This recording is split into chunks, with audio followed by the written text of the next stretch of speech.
Hello, my name is Samantha Power, and I am the United States Ambassador to the United Nations and a member of President Obama's cabinet. I'm speaking to you from the 3rd Syria Donors Conference in Kuwait City, where I have come on behalf of President Obama and the American people to pledge the United States' ongoing commitment to helping the people of Syria. This month is the 4th anniversary of the terrible conflict in your country. The humanitarian consequences of the crisis there have only grown worse, primarily because of the Assad regime's continuing brutality. The regime has launched chemical weapons attacks on civilians. It has dropped barrel bombs on residential housing, on schools, and on hospitals. It is responsible for the systematic torture and murder of political dissidents and ordinary citizens. It has obstructed humanitarian assistance deliveries to people living under siege.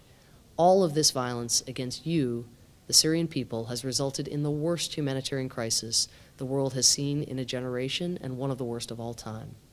At this year's conference in Kuwait, America has pledged more than $500 million to assist those inside Syria, refugees outside the country, as well as communities hosting refugees in the neighboring countries.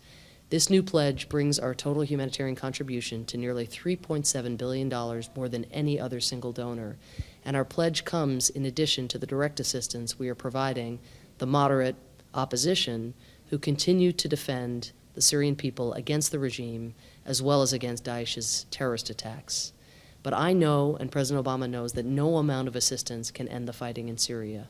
Only an inclusive transitional government, one based on the Geneva Principles, and one that reflects the democratic aspirations of the Syrian people instead of the self-preserving and inhumane tactics of Bashar al-Assad, can ever bring the sustainable peace that the Syrians deserve and for which you have sacrificed so much. And as President Obama and Secretary Kerry have so often said, there is no place for Assad in Syria's future. Part of achieving a lasting peace will be finding a way to hold accountable those individuals responsible for committing atrocities against the Syrian people. The United States is actively supporting the collection and preservation of evidence of atrocities so that justice can prevail and the perpetrators of these horrors will be punished.